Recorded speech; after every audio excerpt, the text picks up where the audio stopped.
What happens when the most advanced alien civilization in the galaxy encounters something they've never faced before? A human who refuses to break.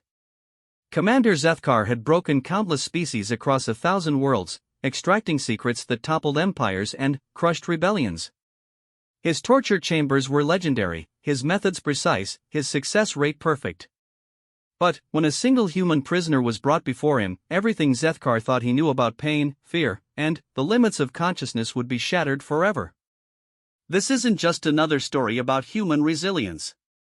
This is about the moment when Predator became student, when torture became teaching, and when the most feared interrogator in known space learned that sometimes the greatest weapon against cruelty isn't strength or defiance, it's understanding.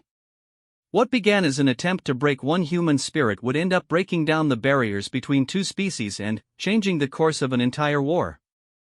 The alien had expected screams. Instead, he got philosophy. He wanted confession. Instead, he received education. And, by the end, the torturer would discover that the real prisoner in that cold metal room wasn't the human strapped to the chair, it was himself, trapped by centuries of assumptions about what it meant to be alive, conscious, and free. The transport ship Void's Edge drifted silently through the debris field that had once been the human colony of New Terra. Among the twisted metal and scattered remains of what was once a thriving settlement, the Kethmori scavengers searched for anything of value. They had been raiding human settlements for 3 solar cycles now, ever since the war began, and they had grown efficient at separating the useful from the worthless. Commander Zethkar stood on the bridge of his flagship, watching the smaller vessels dart between the wreckage like carrion birds. His forearms were crossed behind his back in the traditional pose of contemplation, while his large compound eyes analyzed the tactical displays floating before him. The Kethmori were a practical species. They didn't destroy for pleasure or conquest for glory. They simply took what they needed and eliminated what threatened them. Humans had become a threat the moment they had expanded beyond their home system. Commander, his second-in-command, Subcommander Vextol, approached with characteristic efficiency. The scavenging teams have found something unusual. Zethkar's primary arms shifted slightly, the only indication of his interest. Elaborate. A human survivor. Male, approximately 30 cycles old by their standards. He was found in a sealed emergency shelter beneath the administrative complex. The shelter's power had failed only hours before we arrived. This was indeed unusual. The Kethmori raids were typically thorough, and their advanced scouts always confirmed 0 survivors before the main force moved in. For a human to survive 3 days in a failed shelter, through the bombardment and subsequent cleanup operations, suggested either remarkable luck or remarkable skill. Has he been processed? Zethkar asked, using the clinical term for the standard procedure of neural scanning and memory extraction that the Kethmori performed on all captured sentients. Attempted, Commander. The initial scans were unsuccessful. Now Zethkar turned fully to face his subordinate. Vextol's skin had taken on a slightly darker hue, which in their species indicated either embarrassment or confusion. Define unsuccessful. The human's neural patterns are unlike anything in our databases. The scan technicians believe his mind may be shielded somehow, though they detected no technological implants or genetic modifications. When they attempted a deeper probe, their equipment malfunctioned. Zethkar considered this information. In his 40 cycles of service, he had overseen the processing of over 10,000 sentient beings from dozens of species. Neural resistance was not uncommon, especially among species with strong psychic traditions or advanced cybernetic modifications. But equipment malfunction during a probe was virtually unheard of. The Kethmori scanning technology had been refined over centuries and tested on every known form of consciousness. Bring him to Interrogation Bay 7, Zethkar decided. I will handle this personally. Vextol's skin darkened further. Commander, perhaps it would be more efficient to simply eliminate the subject and move on. The intelligence value of a single human survivor is minimal, and we have a schedule to maintain. The intelligence value of understanding why our equipment failed is considerable, Zethkar replied coolly. If the humans have developed some form of neural shielding technology, we need to know about it. And if this individual possesses some natural resistance, studying him could provide insights into human psychology that would be useful in future operations. As Vextal departed to carry out the orders, Zethkar remained on the bridge, staring out at the debris field. The commander had a reputation throughout the Kethmori fleet for his thoroughness and his results. He had broken resistance fighters who had held out for years against conventional interrogation. He had extracted vital intelligence from species whose very biology seemed designed to resist mental intrusion. His methods were not cruel by nature, but they were absolutely effective. The Kethmori approach to interrogation was scientific rather than sadistic. They understood that pain was simply one tool among many for breaking down mental barriers and accessing protected information.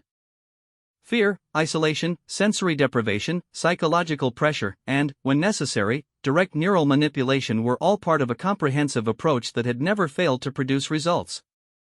30 minutes later, Zethkar entered Interrogation Bay 7. The room was a perfect cube, 3 meters on each side, with walls that could display any environment or remain the current featureless gray. The lighting could be adjusted to any spectrum or intensity, and the temperature and atmospheric composition could be precisely controlled. In the center of the room was a restraint chair that could accommodate most known body types, connected to monitoring equipment and neural interface systems. The human was already secured in the chair, though Zethkar noted that the restraints were set to their minimum settings. The subject was not struggling or attempting to escape. He was simply sitting calmly, looking around the room with what appeared to be genuine curiosity rather than fear. Zethkar approached slowly, studying the human. The being was smaller than he had expected, probably about 1.8 meters tall and built with the lean efficiency common to spaceborne humans. His hair was brown with streaks of gray, and his skin showed the pallor of someone who had spent too much time in artificial environments. But his eyes were what drew Zethkar's attention. They were clear, alert, and completely without the desperate edge that usually characterized prisoners in this situation. "I am Commander Zethkar of the Kethmori Expansion Fleet," he began, speaking in Standard Galactic, a language most humans had learned during their brief period of interstellar contact. "You are my prisoner, and you will be questioned regarding human military capabilities and strategic intentions. Your cooperation will determine how pleasant this experience is for you."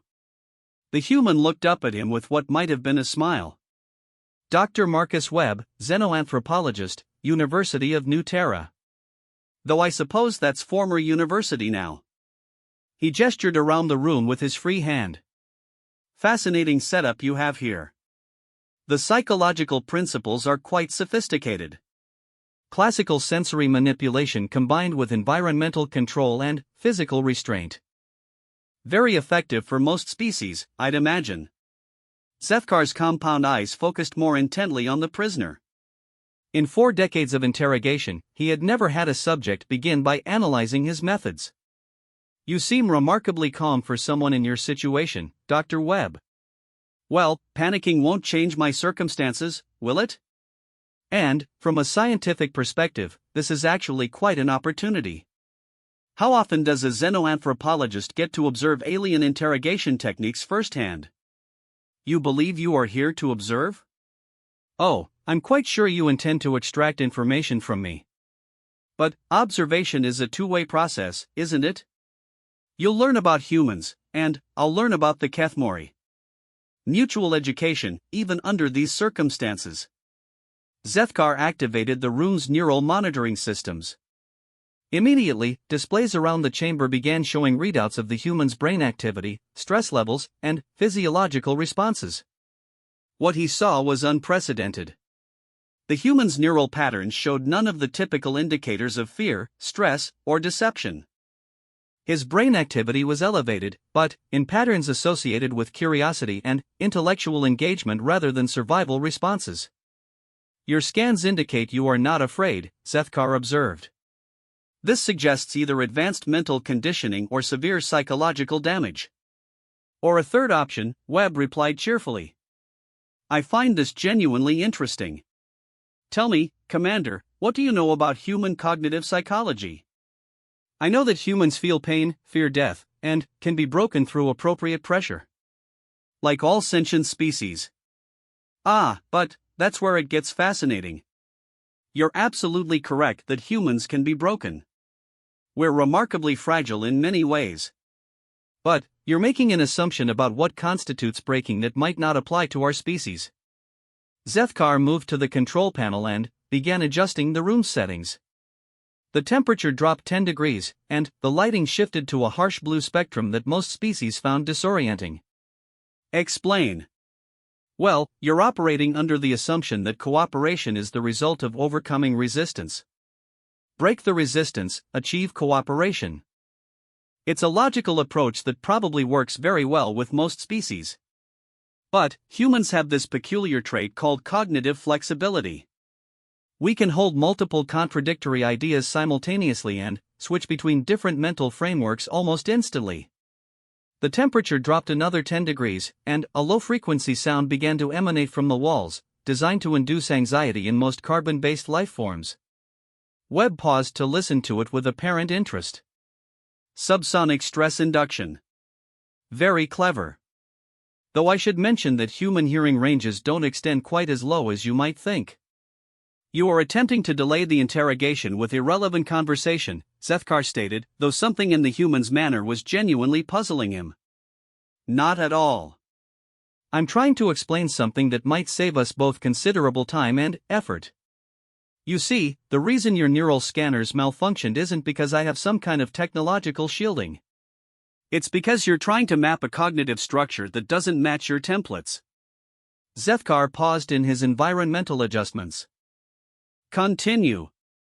Your scanning technology is designed to identify specific neural patterns associated with memory storage and retrieval, correct? Find the patterns, stimulate the right pathways, extract the information. But, human consciousness doesn't work quite the way your models assume it does.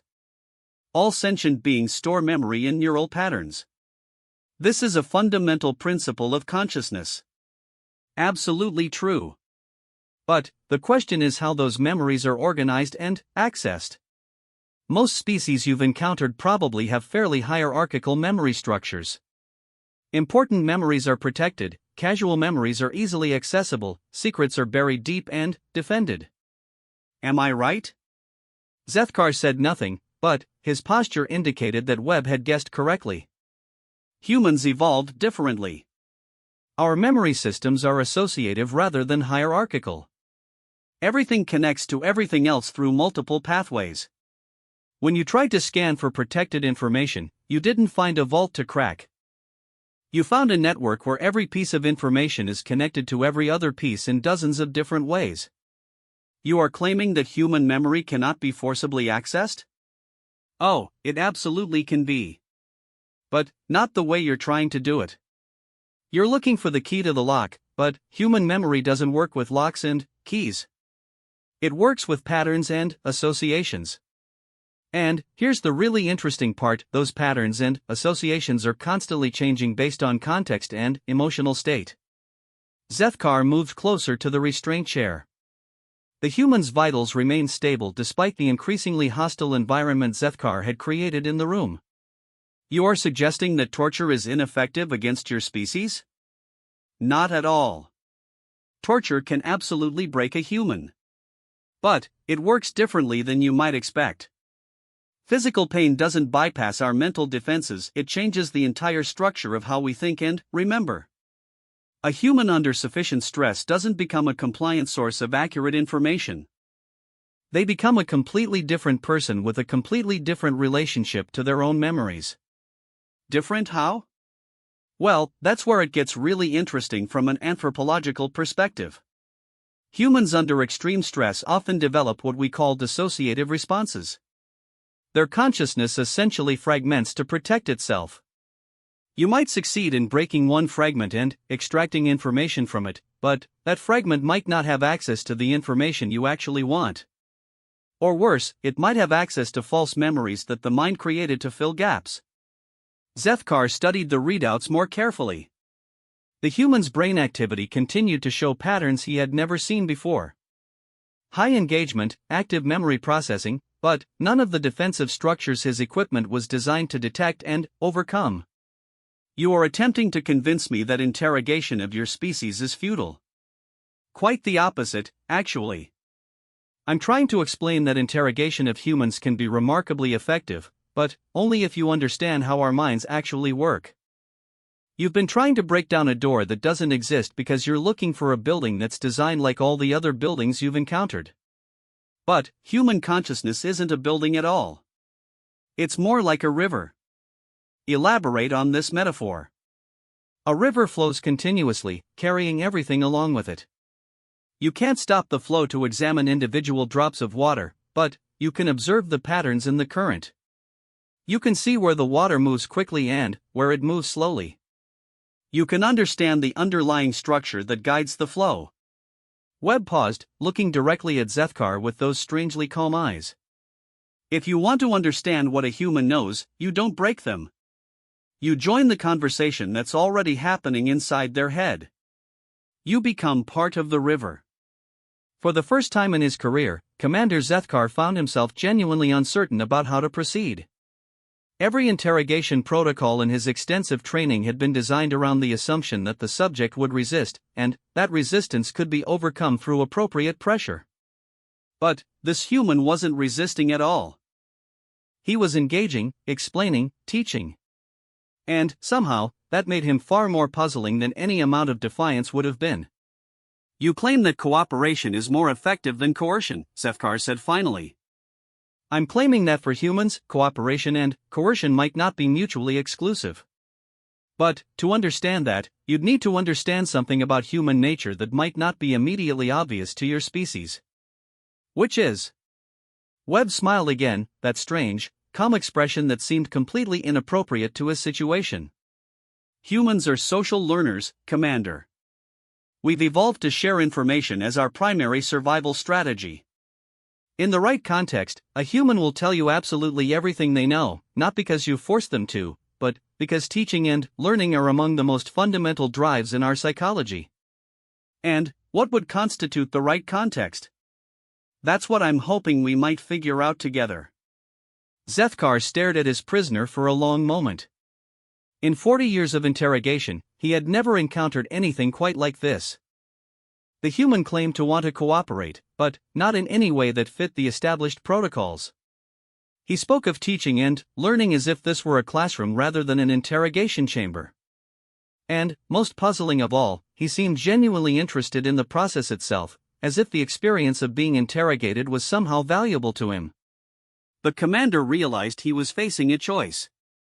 He could proceed with standard protocols, applying increasing pressure until the human's unusual calm broke and he responded like every other prisoner.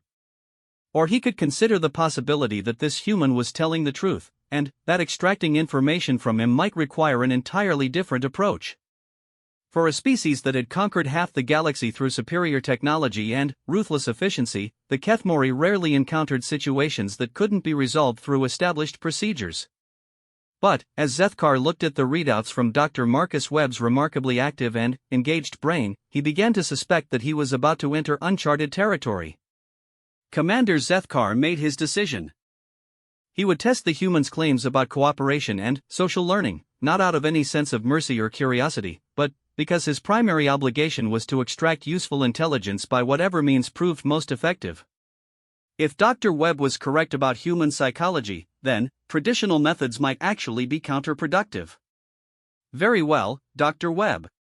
You claim that humans share information readily in the proper context. Demonstrate this. I'd be happy to, but first I should clarify something important. When I say the proper context, I don't mean comfort or safety. Humans can learn and teach under tremendous stress, even in life-threatening situations. What we need is purpose. Zethkar moved to a chair across from the restraint system and activated the room's recording systems. Purpose? We need to understand why the information matters. Humans resist arbitrary demands for information because arbitrariness feels like chaos, and chaos is what we've evolved to fight against. But, if we understand the larger pattern, the reason behind the question, we become invested in providing accurate answers. You are suggesting I should explain our military objectives to an enemy prisoner? I'm suggesting that the quality of information you receive will be directly proportional to my understanding of why you need it. Tell me what you're trying to accomplish, and I can give you far more useful information than if you simply demand details about human defenses. Zethkar considered this. It violated every security protocol he knew, but the human's reasoning had a certain logical consistency. The Kethmori expansion fleet is tasked with neutralizing human military capability and securing resource-rich systems for colonization. Human resistance has been more effective than our initial projections suggested. Ah, now that's interesting. Your projections were based on standard models of interstellar warfare, weren't they? Fleet actions, planetary bombardment, technological superiority determining outcomes. These methods have proven effective against 17 other species over the past century. And they should work against humans too, by all logical measures. We're not particularly advanced technologically, our numbers are limited, and we lack the industrial base for sustained conflict against a galactic power. So why are we still fighting? Webb leaned forward slightly in his restraints, his expression becoming more animated. This is exactly the kind of puzzle that makes humans fascinating from an anthropological perspective. We're behaviorally paradoxical. Explain. Well, consider what you know about human military doctrine. How would you characterize our strategic approach? Zethkar pulled up tactical displays showing the patterns of human resistance over the past 3 solar cycles. Inconsistent. Humans sometimes defend strategically worthless positions with suicidal determination while abandoning apparently valuable assets without a fight. Your command structure appears chaotic, with individual units making decisions that contradict overall strategy. Your tactics show no coherent philosophical foundation. Exactly. From the perspective of most species, human military behavior looks completely irrational. But that's because you're analyzing us as if we were a unified hierarchical organization making logical strategic decisions. You are not? We are, but not in the way you think. Humans don't have a single command authority making decisions for the species. We have thousands of independent groups, each with their own priorities, beliefs, and decision-making processes. What looks like chaos from the outside is actually an incredibly complex adaptive system. Webb gestured to the tactical displays that Zethkar had activated. Look at those patterns again, but this time think of them as the behavior of a biological system rather than a military organization. What do you see? Zethkar studied the data with fresh perspective. Gradually, he began to notice something he had missed before. While individual human actions often seemed random or contradictory, the overall pattern showed a kind of emergent coherence. Human resistance consistently appeared in unexpected locations, often where the Kethmori had assumed they had achieved complete control. The resistance appears to regenerate itself, Zethkar observed slowly. Precisely. You've been fighting humans as if we were like the other species you've conquered. Hierarchical societies with clear command structures and rational decision-making processes. Eliminate the leadership, destroy the infrastructure, demonstrate overwhelming force, and the society surrenders. This approach has been uniformly successful. Because those societies think like you do. They make collective decisions based on logical assessment of costs and benefits. But human societies don't work that way. We're not a hive mind or a rational collective. We're more like, imagine a forest ecosystem. Zethkar's compound eyes focused more intently. This human's way of explaining concepts was unlike any interrogation subject he had encountered. Instead of protecting information, Webb seemed to be actively teaching him how to understand the very species the Kethmori were fighting. In a forest, Webb continued, you can cut down the biggest trees, clear large areas, even poison the soil. But if the underlying conditions that support forest growth are still present, new growth appears. Sometimes it's different from what was there before, sometimes it's stronger, but it keeps coming back. You are saying that human resistance cannot be eliminated through conventional conquest? I'm saying that human resistance emerges from conditions rather than commands. Every human community that feels threatened will develop its own response based on local conditions, resources, and cultural factors. You can't defeat that by attacking the responses. You'd have to change the underlying conditions. Sethkar was quiet for several minutes, processing this information. His species had built their expansion strategy around the assumption that all sentient civilizations would respond rationally to superior force. The concept of a society that continued to resist even when resistance was clearly futile was genuinely difficult for him to comprehend. What would constitute changing the underlying conditions? That's a complex question. Human resistance emerges from several factors: the perception of existential threat, the belief that resistance has meaning, and the social bonds that make individual sacrifice worthwhile. Change those perceptions and the resistance patterns would change. How? Webb was quiet for a moment, and, for the first time since the interrogation began, his expression became more serious. Commander, I should be clear about something. I'm willing to explain human psychology and behavior because I think understanding between our species might be the only way to avoid a truly catastrophic conflict. But I won't help you develop more effective methods of conquest. You are my prisoner. You will provide the information I require. Will I? You've already established that your conventional interrogation methods don't work on humans the way you expect. And I've just explained that human behavior emerges from conditions rather than commands. That applies to individual humans just as much as to human society. Sethkar felt an unfamiliar sensation, something that might have been frustration if his species experienced emotions the way humans did. The prisoner was correct. Traditional coercion had not been effective, and the alternative approach Webb had suggested was producing information, but not the kind of tactical intelligence that would directly support Kethmori military objectives. You claim to want understanding between our species. What form would this understanding take? That's an excellent question. From my perspective as a xenoanthropologist, the conflict between humans and Kethmori represents a fundamental mismatch between incompatible worldviews. You see existence as a resource allocation problem to be solved through superior technology and efficient organization. Humans see existence as a continuous process of adaptation and meaning-making. These worldviews are incompatible? Not necessarily. But they lead to very different assumptions about how conflicts should be resolved. Your species appears to believe that demonstrating superiority will lead to rational submission.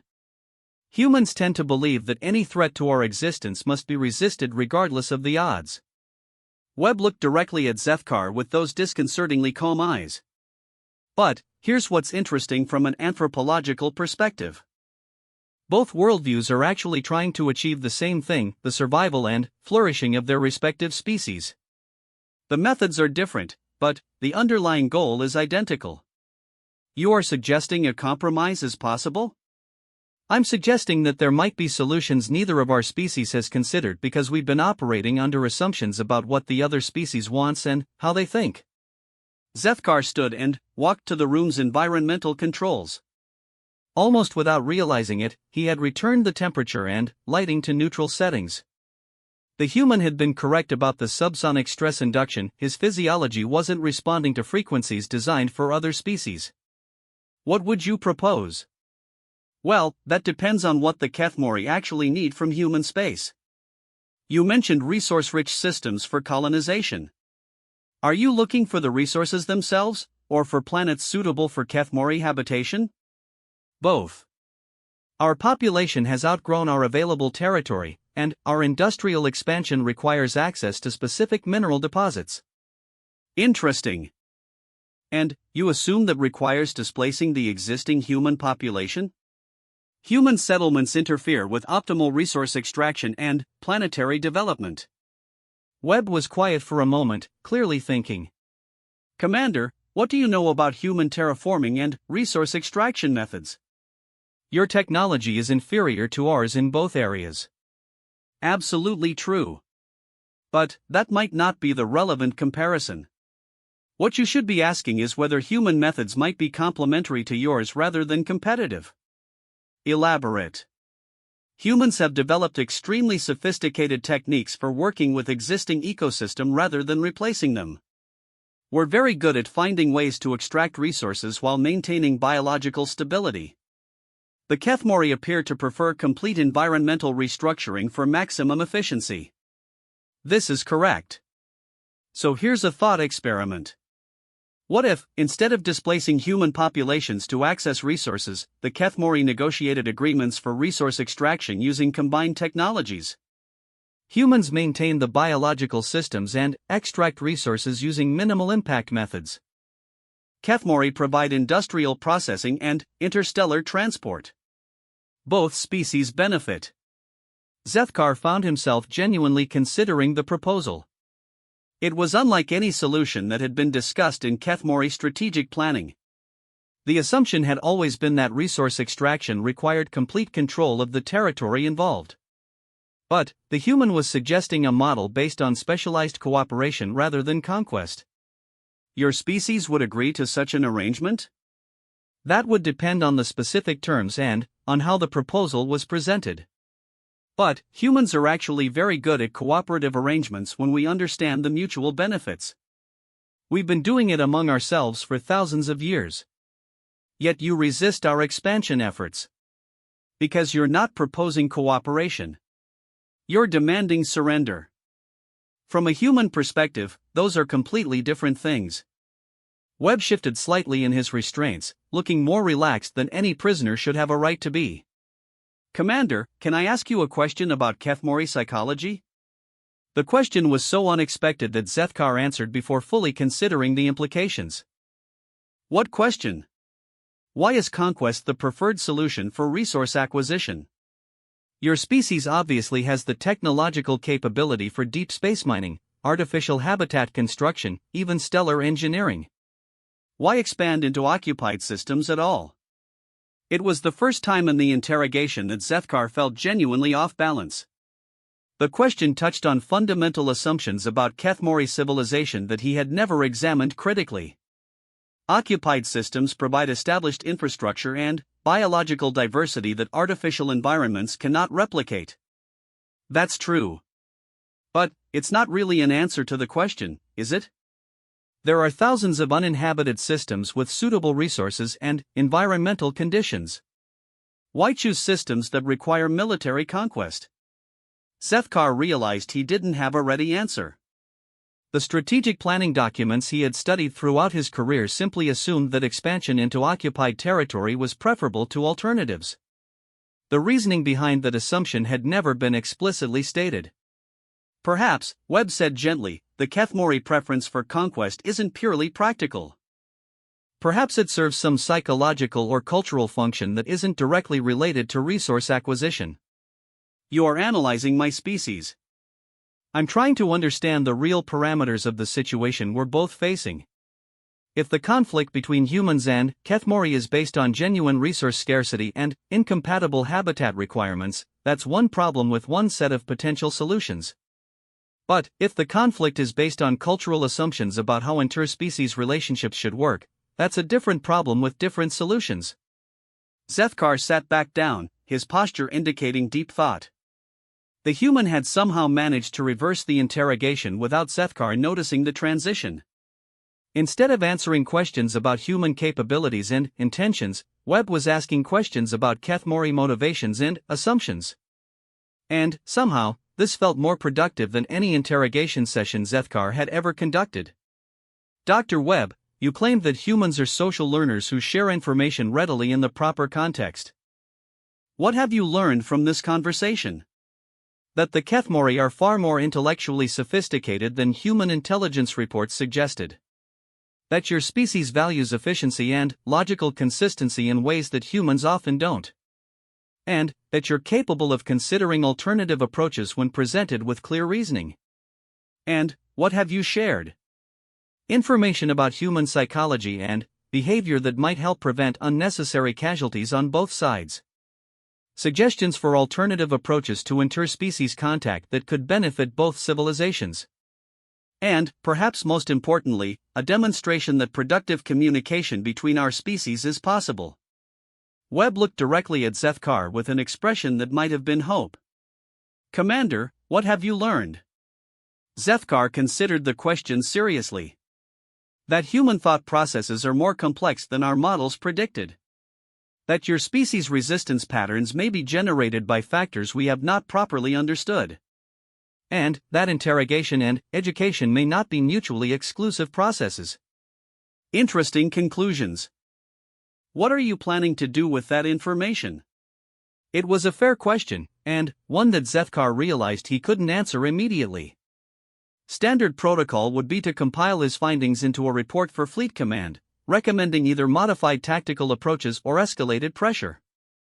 But both alternatives seemed inadequate based on what he had learned.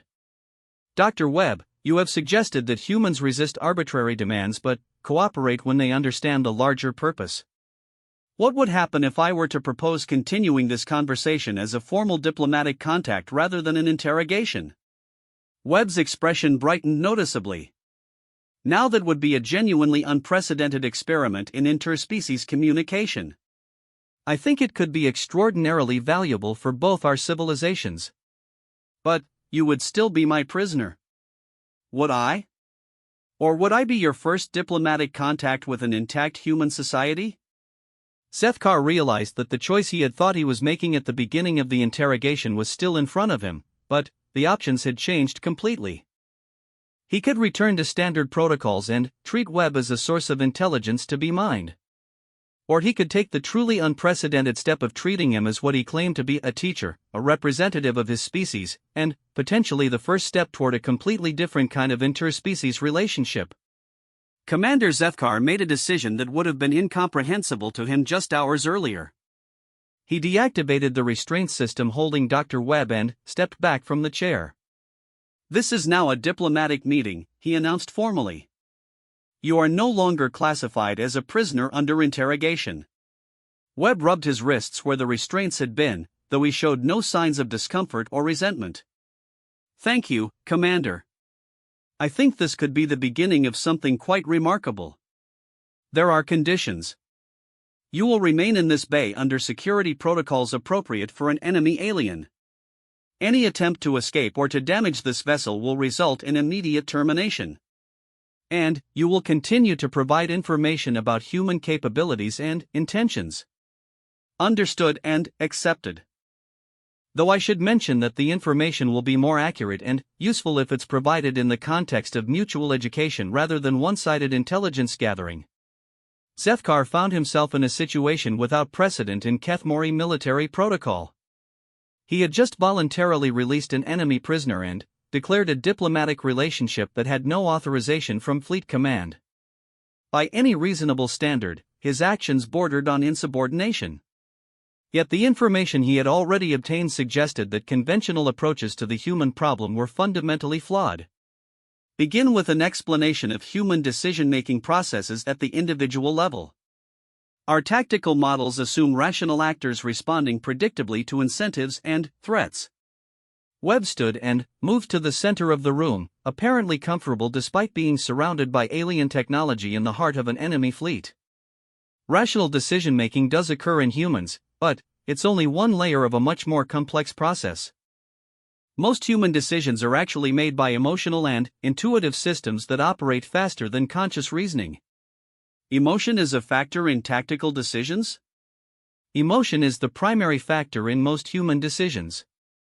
Reason is what we use to justify and refine choices we've already made at an emotional level. This is why your psychological warfare techniques haven't been as effective as expected. Zethkar activated the room's educational display system, something normally used for training scenarios. Demonstrate. Let's use a concrete example. When Kethmori forces attack a human settlement, what response do you expect? Evaluation of military options, calculation of survival probabilities, rational decision to surrender when resistance is futile. Right.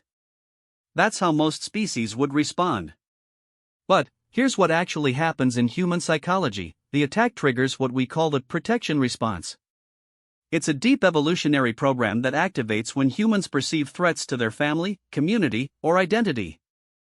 Once that system is active, rational calculation becomes secondary. Webb gestured, and, to Zethkar's surprise, the display system responded to his movements, showing simplified diagrams of human neural structure. The protection response doesn't ask whether resistance is logical or whether survival is probable. It asks whether fighting back affirms the values that make life meaningful to the individual human. Values override survival instincts? Not exactly. For humans, certain values are survival instincts. We're social creatures who evolved in groups. Individual survival meant nothing if it came at the cost of group survival. So humans will sacrifice themselves for abstract concepts like freedom, dignity, or justice because those concepts represent the social bonds that historically made individual survival possible. Zethkar studied the neural diagrams with genuine fascination. Your species will fight hopeless battles because losing while fighting is psychologically preferable to surviving through surrender? For many humans, yes. Though it's more complex than that. Humans can and do surrender when they believe surrender serves a greater purpose. The key is understanding what constitutes greater purpose from a human perspective. Explain. Humans will surrender to save others. They'll surrender if they believe it provides time for regrouping or if it serves some strategic objective they understand. They'll even surrender to prevent greater suffering. But they won't surrender simply to avoid their own death if that death might serve some meaningful purpose. Webb began walking around the room as he spoke, his movements completely without the tension Zethkar associated with captives. This is why your standard conquest model doesn't work against humans. You're trying to force rational calculations about costs and benefits on a species that makes most of its important decisions based on meaning and relationship. How should conquest be approached differently? Well, that's the interesting question. From a human perspective, what you call conquest, we might call invasion, colonization, or genocide, depending on the specifics. Each of those concepts triggers different emotional and strategic responses. Webb paused by the room's main display panel. May I? Zethkar gestured permission, curious to see how the human would use Kethmori technology. Webb activated a star map showing human space and began highlighting different systems in various colors. Look at the pattern of human resistance across your conquest timeline. Do you see the variation in intensity and duration? Zethkar studied the map. He had reviewed these tactical summaries countless times, but Webb's color coding revealed patterns he hadn't noticed. Resistance was strongest in systems with high population density and established cultural institutions. Exactly. But not because those systems had better defenses. Because they had stronger social bonds and clearer cultural identity. The humans there weren't just fighting for survival, they were fighting for a way of life they considered worth preserving. And weaker resistance occurred in newer colonies, systems with mixed populations, places where humans hadn't yet developed strong community bonds or cultural attachment. Those populations were much more likely to evacuate or negotiate rather than fight to the death. Webb turned to face Zethkar directly. Commander, your species has been trying to conquer human territory. But you haven't been trying to understand human civilization. There's a difference. Elaborate. Territory is about controlling physical space and resources. Civilization is about preserving knowledge, culture, relationships, and meaning. Humans will give up territory if they can preserve civilization. But they'll fight to the death if they believe their civilization is threatened with extinction. Zethkar felt something like excitement, though his species didn't experience that emotion in the human sense. The tactical implications of what Webb was explaining were profound. You're suggesting that human resistance could be minimized by demonstrating that Kethmori expansion does not threaten human civilization. I'm suggesting that human cooperation might be possible if Kethmori expansion actually supported human civilization rather than threatening it. How? Webb returned to the star map and began drawing new connections between systems. Humans are explorers and builders. We expand into new environments and adapt them to support our kind of life. But we're limited by technology and resources. The Kethmori have access to technologies and resources that could accelerate human development by centuries. You propose technological sharing? I propose something more comprehensive than that. Look at this from the perspective of evolutionary biology. Both humans and Kethmori are successful species, but with different evolutionary strengths. Humans are exceptional at biological adaptation and social organization. Kethmori excel at technological development and large-scale engineering. Webb highlighted trade routes and resource flows on the map. In natural ecosystems, when two successful species with different capabilities encounter each other, the outcome isn't always competition. Sometimes it's symbiosis. Symbiosis? Mutually beneficial cooperation. Each species provides something the other needs, and both benefit more than either could achieve independently. Zethkar found himself genuinely intrigued by the concept. Kethmori's strategic planning was based on competition and resource optimization. The idea of mutual benefit with another technological species was genuinely novel. What would humans provide that the Kethmori could not achieve independently? Several things, actually. First, biological innovation.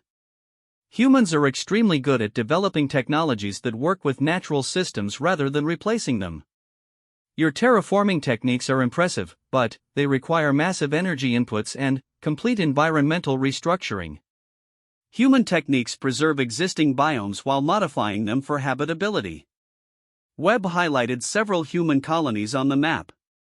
Second, social adaptation. Humans can live and thrive in a huge variety of environments and social structures. You could place human communities in almost any environment the Kethmori might want to develop, and they'd find ways to make it work. And, third, cultural resilience. Humans preserve knowledge and adapt to change in ways that allow rapid recovery from disasters. If something happened to disrupt Kethmori civilization, human communities could preserve essential technologies and social structures while your primary systems were restored. Zethkar was quiet for several minutes, processing the implications. What Webb was describing wasn't just an alternative to conquest, it was an alternative to the entire Kethmori model of interstellar expansion. This symbiosis model. What would require from the Kethmori? Advanced technology transfer, obviously. But also something that might be more challenging for your species: patience with inefficiency. Explain. Human societies are messy, redundant, and often irrational by Kethmori standards. We have multiple competing organizations, conflicting belief systems, and decision-making processes that prioritize consensus over speed. Working with humans would mean accepting that solutions might take longer to implement but would be more stable once established. Webb sat back down, his expression becoming more serious. Commander, I should be honest about something. What I'm describing isn't just speculation. There are human communities that would be extremely interested in this kind of relationship with an advanced technological species. But there are also communities that would view any form of cooperation with the Kethmori as betrayal of those who have already died in this conflict. Human society is divided on the question of cooperation? Human society is divided on almost every question. That's one of our species' strengths and weaknesses. We generate multiple solutions to every problem, but we also generate multiple conflicts about which solution to implement. Zethkar realized he was facing a decision point that went far beyond the scope of his original mission. The information Webb was providing suggested that the entire Kethmori approach to human space might be fundamentally misconceived. But acting on that information would require him to step far outside his authority and recommend policy changes that challenged basic assumptions about how interstellar expansion should work. Dr. Webb, if I were to propose formal diplomatic contact between our species, what would constitute appropriate human representation? That's a complex question. Humans don't have a single government or authority that speaks for the entire species. You'd need to engage with multiple human organizations and communities to develop any kind of comprehensive agreement. Multiple negotiations simultaneously? More like multiple conversations leading toward overlapping agreements. Humans prefer consensus building to hierarchical decision making. It takes longer, but the results are usually more stable. Webb stood again and moved to the display controls. But here's what you should understand about human negotiation psychology. Humans will commit to agreements they help create, even if those agreements require significant sacrifices. But they'll resist agreements imposed on them, even if those agreements are objectively beneficial. The process of negotiation is as important as the content. For humans, the process is part of the content. How an agreement is reached determines how humans will interpret and implement that agreement later. Zethkar felt the weight of the decision he was facing. Standard military protocol would be to compile his intelligence and pass recommendations up the command structure.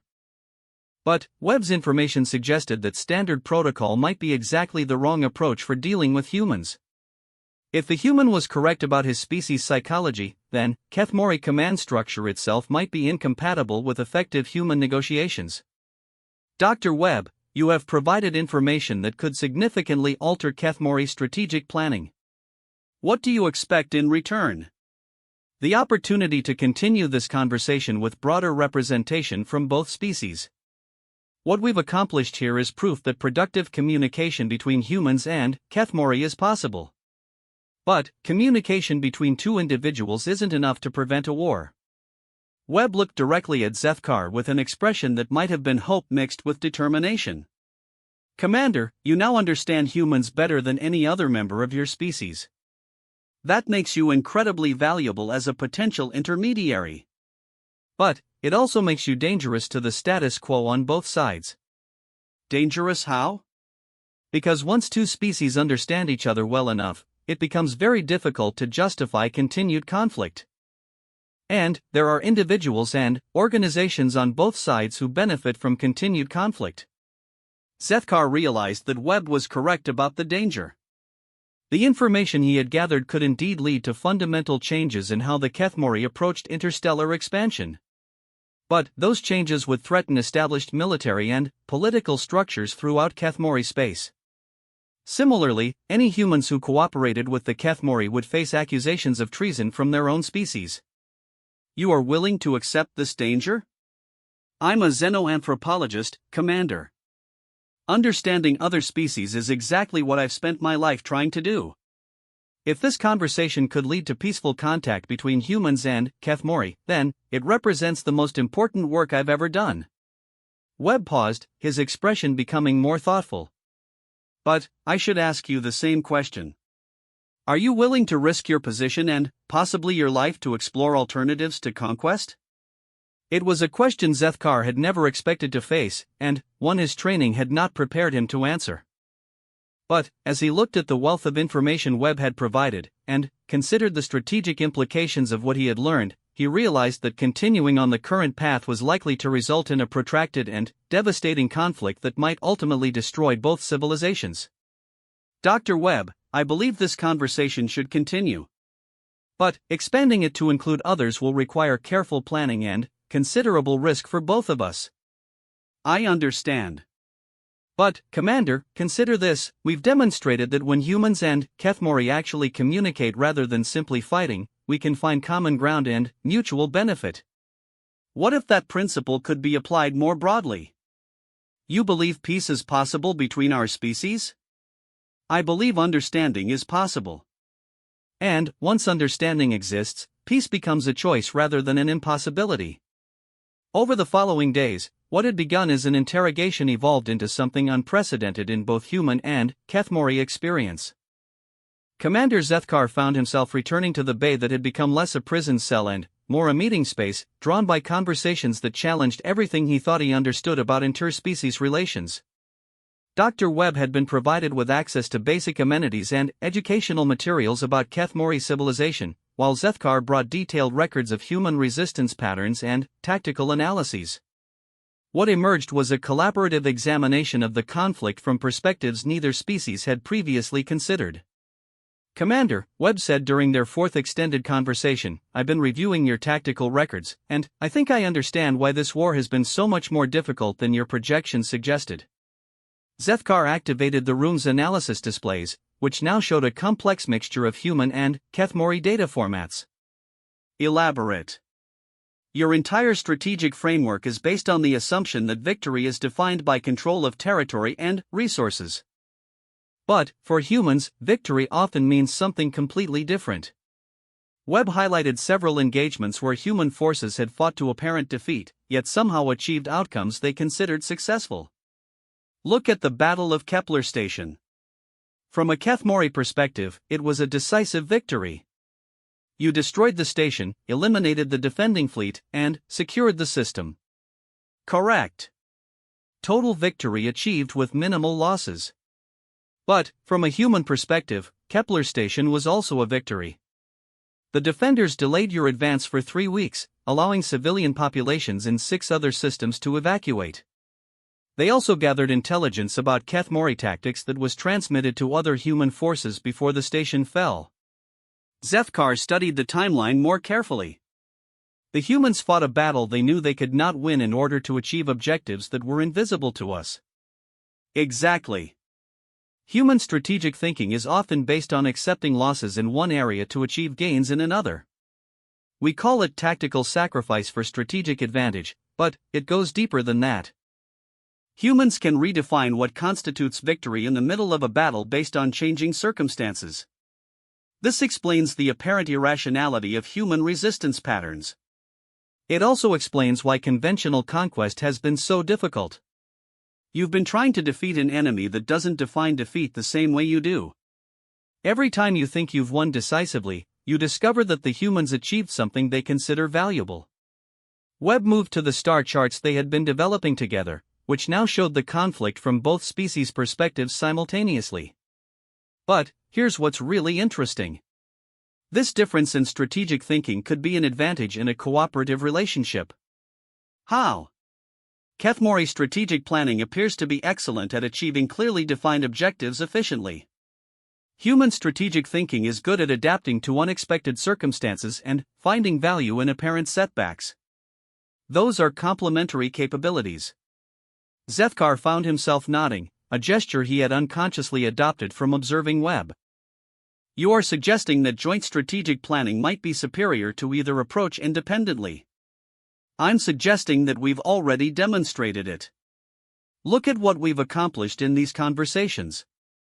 You've provided strategic analysis and tactical data that I could never have obtained on my own. I've provided insights into human psychology and decision-making that have completely changed how you understand the conflict. Webb paused, his expression becoming more serious. But, Commander, we've reached the point where this conversation needs to expand beyond just the two of us. The information we've developed has strategic implications that go far beyond what either of us can act on independently. Zethkar had been anticipating this moment, though he had been reluctant to acknowledge its arrival. The intelligence he had gathered from Webb was indeed beyond his authority to act upon. Standard protocol required him to compile his findings and submit them through the command hierarchy. But everything Webb had taught him about human psychology suggested that standard protocol would destroy any possibility of the cooperation they had been discussing. Dr. Webb, if I transmit our conversations to Fleet Command, how do you predict they will respond? Honestly?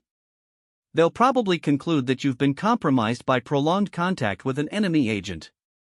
The idea that conquest could be replaced by cooperation will seem like propaganda designed to weaken Kethmori resolve. And, if human authorities learn of these conversations? Many would consider me a traitor for providing tactical information to enemy forces. Others would assume I'd been brainwashed or coerced. The concept of voluntary cooperation with an invading force would be incomprehensible to most human leaders. Zethkar realized they were facing what humans might call a paradox. The information they had developed could lead to peace between their species, but sharing that information through normal channels would likely be perceived as treason by both sides. What do you propose? Controlled expansion of the dialogue. We need to identify individuals from both species who are capable of thinking beyond conventional military and political frameworks. People who can consider the possibility that cooperation might serve their species' interests better than conflict. Such individuals exist among the Kethmori? They must, or you wouldn't have been capable of the conversations we've been having.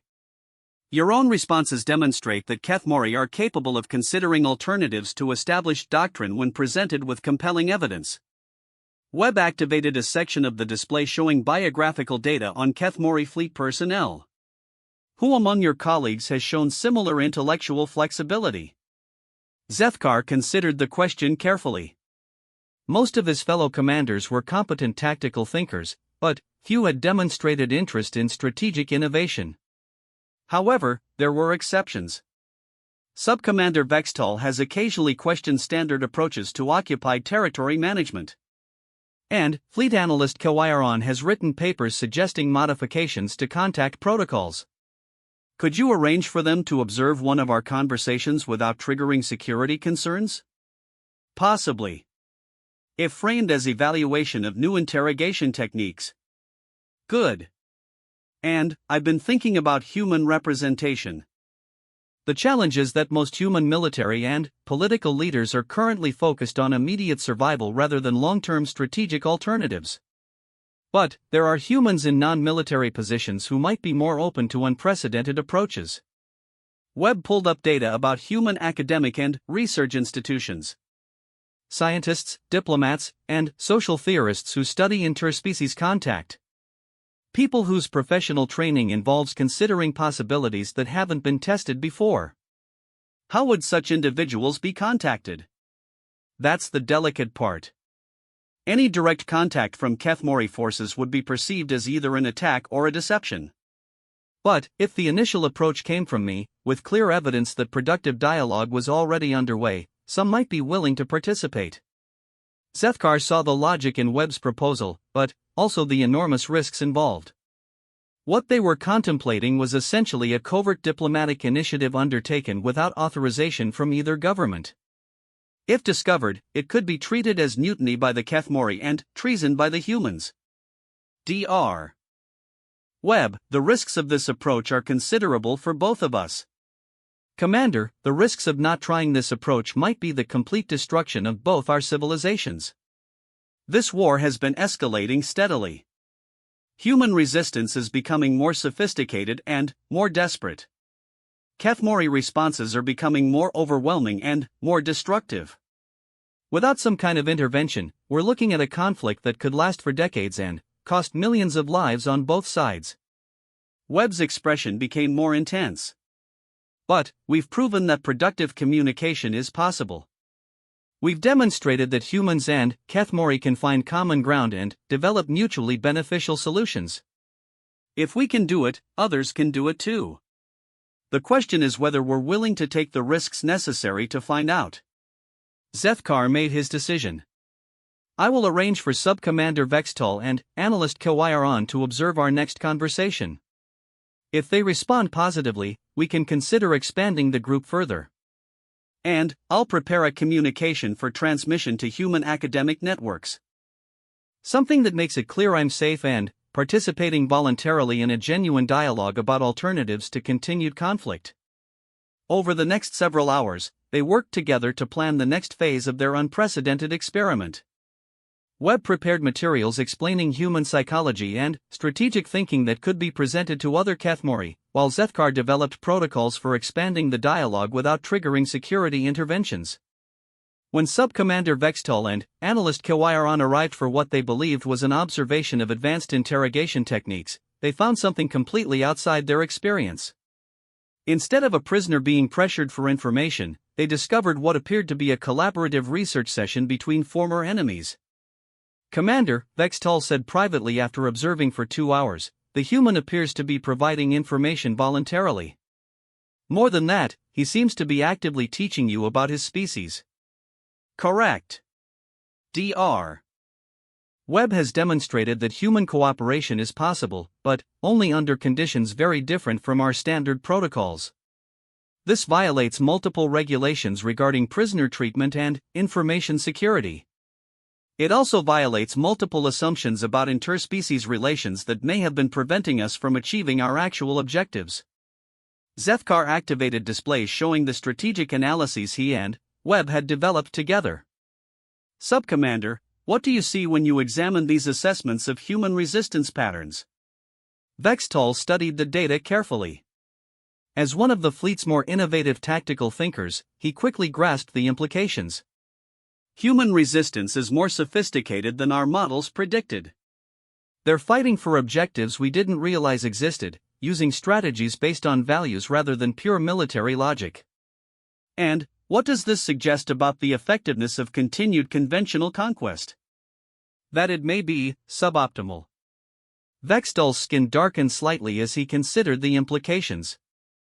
Commander, if these analyses are correct, current strategy may actually be strengthening human resistance rather than overcoming it. Analyst Kawaiaran, who had remained quiet during the exchange, finally spoke. The human's explanations of his species' psychology are consistent with xenological theories about species variation in cognitive architecture. If accurate, they suggest that our contact protocols may need fundamental revision. More than revision, Zethkar replied. Dr. Webb has proposed that cooperation might serve Kethmori interests better than conquest. He's outlined several models for symbiotic relationships that could provide access to resources and territory while strengthening rather than depleting both civilizations. The next few hours were unlike anything in Kethmori military experience. 3 experienced officers found themselves engaged in strategic planning sessions with an enemy prisoner who had somehow become a collaborator in developing entirely new approaches to interstellar expansion. Webb, for his part, seemed energized by the expanded dialogue. His explanations became more detailed and comprehensive as he worked to help the Kethmori understand not just human psychology, but the underlying principles that might govern successful interspecies cooperation. The key insight, he explained to the group, is that cooperation and competition aren't necessarily contradictory. In evolutionary biology, the most successful relationships often involve what we call competitive cooperation, species that compete for some resources while cooperating to obtain others. Elaborate, Kawaiaran requested. Well, humans and Kethmori might compete for control of specific systems or resources, but cooperate in developing technologies and strategies that benefit both species. Competition drives innovation and efficiency, while cooperation provides stability and shared benefit. Zethkar found himself genuinely excited by the concept, though he was careful not to show it. You are describing a relationship model that has no precedent in our strategic planning. Because you've been thinking about interspecies contact as a zero-sum game. Either the Kethmori win and humans lose, or vice versa. But most biological relationships aren't zero-sum. They're positive-sum, meaning both participants benefit more than either could achieve alone. As the conversation continued, Zethkar realized that what had begun as an interrogation had become something far more significant. They weren't just exchanging information anymore. They were developing the foundations for an entirely new form of interstellar civilization, one based on cooperation between species rather than domination by one. But they were also moving far beyond anything any of them had authority to commit to. What they were discussing would require approval from the highest levels of both human and Kethmori leadership. And getting that approval would require them to explain how an interrogation had transformed into a diplomatic revolution. Dr. Webb, Zethkar said finally, I believe we are ready for the next phase of this experiment. But I should warn you that what we are contemplating will be perceived as extremely dangerous by authorities on both sides. Commander, in my professional opinion, what we're contemplating is considerably less dangerous than allowing this war to continue. But you're right that it will be perceived as threatening by people who benefit from the current situation. Webb looked around at the 3 Kethmori officers who had become his collaborators in an unprecedented experiment in interspecies understanding. The question is whether we're committed to seeing this through, despite the risks.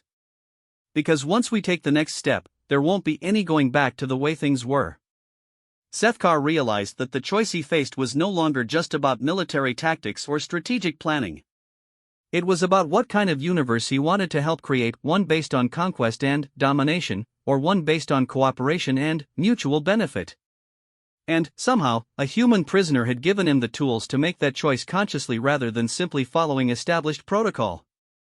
Dr. Webb, I believe the benefits of cooperation outweigh the risks of continued conflict. We will proceed.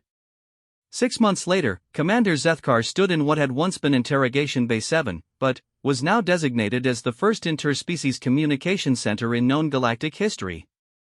The sterile gray walls had been replaced with displays showing collaborative projects between human and Kethmori research teams.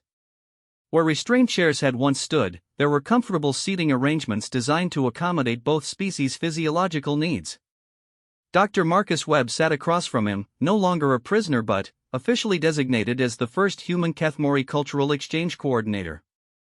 Between them sat representatives from 12 human worlds and 8 Kethmori fleet commands, engaged in discussions that would have been unimaginable just months earlier. The transformation had not been easy. When Zethkar had first transmitted his findings to Fleet Command, the response had been exactly what Webb had predicted. He was immediately placed under investigation for possible compromise by enemy psychological warfare. Sub-Commander Vextol and Analyst Kawayaran faced similar scrutiny. The recommendation that conquest be replaced by cooperation was initially dismissed as evidence of tactical thinking corrupted by prolonged exposure to human manipulation. But Zethkar had learned valuable lessons about persuasion from his conversations with Webb. Instead of arguing for radical change in strategic doctrine, he had presented his findings as intelligence about exploitable weaknesses in human psychology. He demonstrated that humans could be induced to provide valuable assistance voluntarily, and that cooperative humans were far more useful than resistant ones.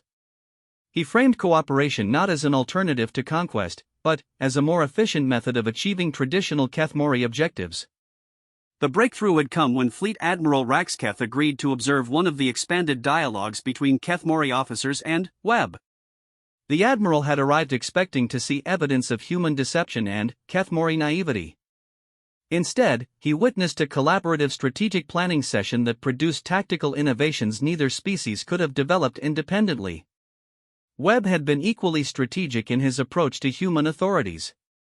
His initial communications to academic and diplomatic networks had emphasized the intelligence value of sustained contact with Kethmori officers willing to engage in genuine dialogue.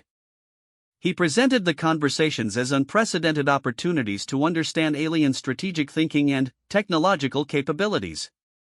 Only gradually did he introduce the possibility that cooperation might serve human interests better than continued resistance. The first formal negotiations had been tense and limited. Both sides sent representatives who were authorized to gather information but not to make commitments. But, as the conversations progressed, it became clear that Webb had been correct about the potential for positive-sum relationships between the species. The initial agreements were modest but significant. Kethmori forces agreed to establish protected zones around human cultural and educational centers in exchange for human assistance in biological adaptation technologies. Human research teams gained access to advanced Kethmori manufacturing and energy systems in exchange for ecological management expertise. Both species began collaborative development of new terraforming techniques that combined Kethmori engineering capabilities with human biological innovation.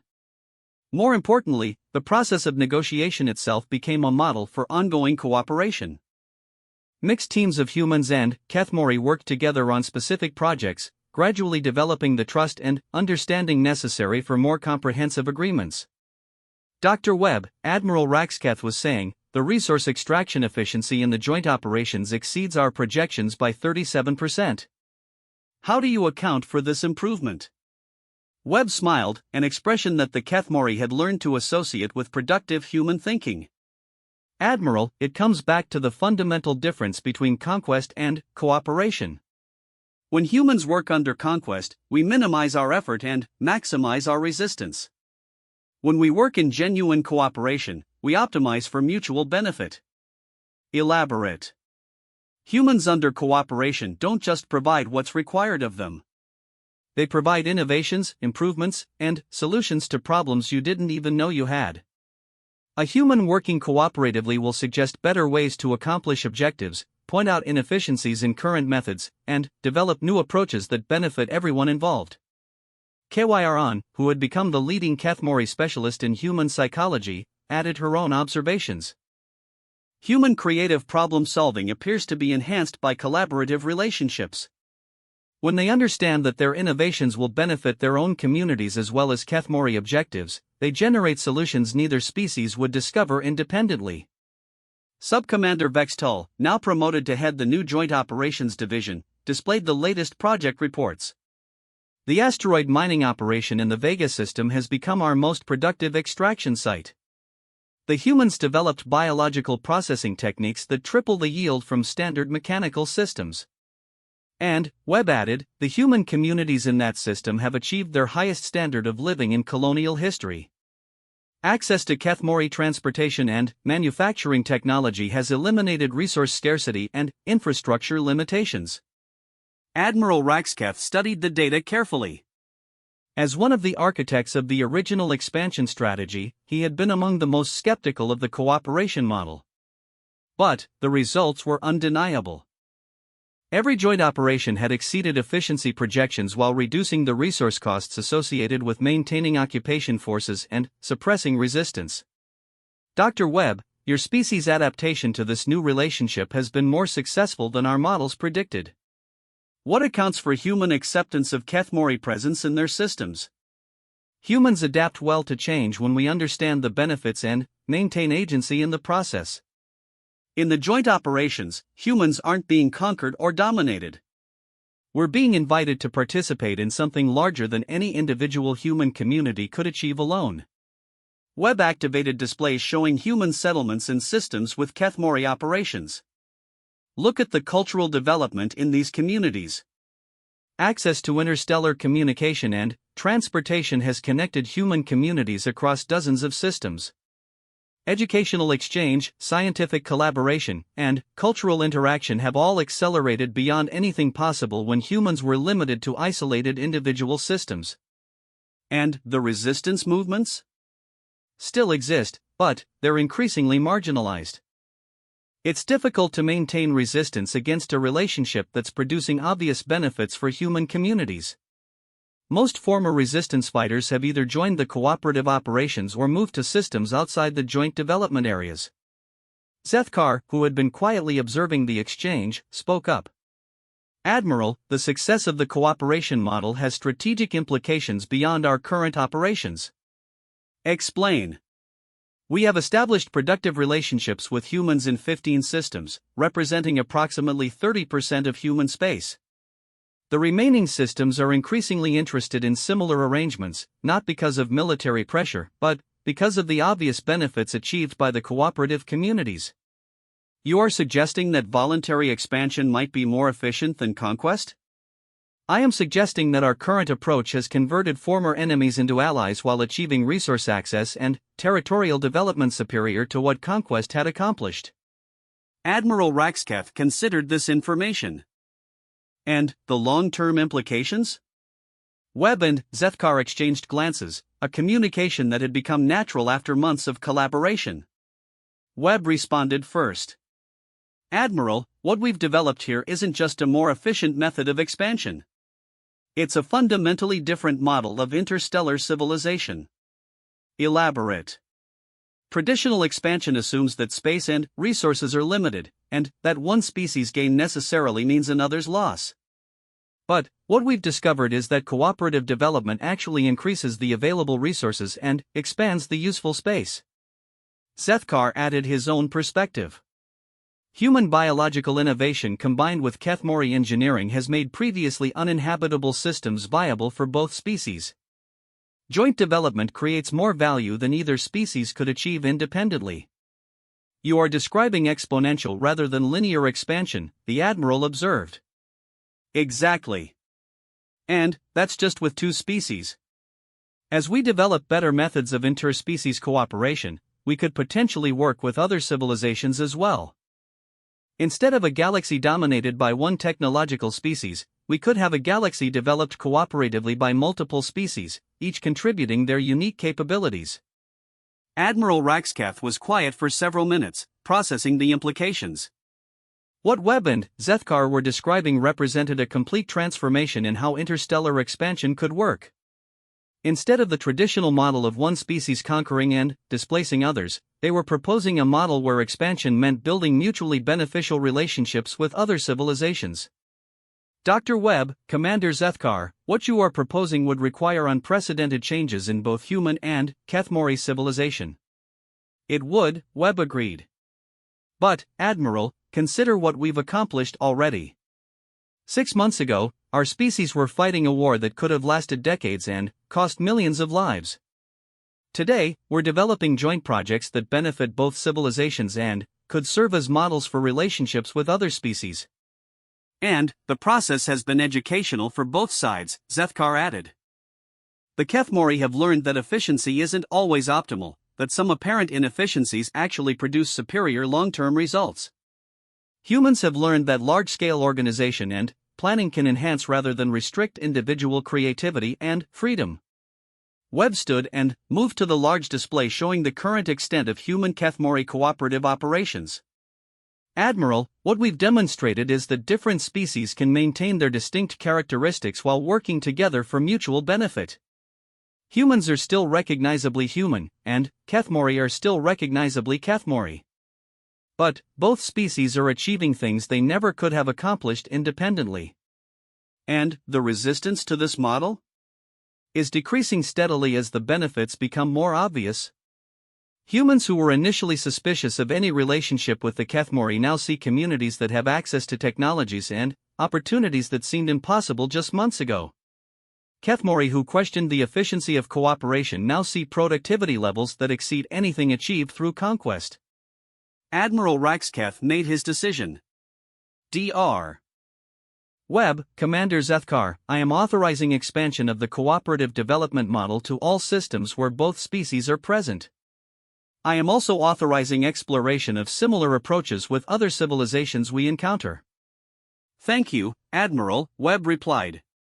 I think this could be the beginning of something unprecedented in galactic history. As the formal meeting concluded and the various representatives began planning the next phases of expansion, Zethkar found himself reflecting on the extraordinary transformation that had occurred.